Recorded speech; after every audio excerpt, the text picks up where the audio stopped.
রাঙ্গুনিয়াকে সুন্দর করা, রাঙ্গুনিয়াকে আবার আগের মতো যেন বাকি সবাই দরজা খুলে ঘুমাতে পারে, ওই ধরনের স্বপ্ন যদি আমরা দেখতে চাই, এটা আমার পক্ষে একা কাজ করা সম্ভব নয়।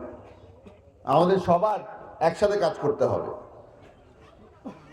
আজকে আমার ভাই মুরাদ চৌধুরী খুব সুন্দর একটা কথা বলেছে।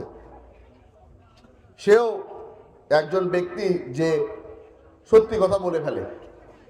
সে বলেছে যে আগে কিন্তু সে আমার সাথে রাজনীতি করেনি, কথা সত্যি।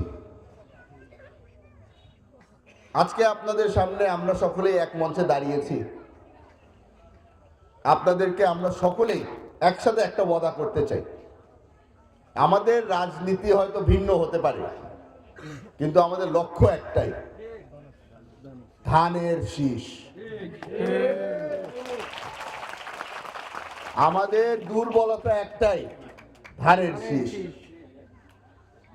আমরা এখানে সকলেই একসাথে দাঁড়িয়েছি এই ওয়াদা করে, তারেক রহমান সাহেব যেই ডিসিশন আমাদেরকে দিয়েছে সেই ডিসিশনের বাইরে আমরা কেউ না।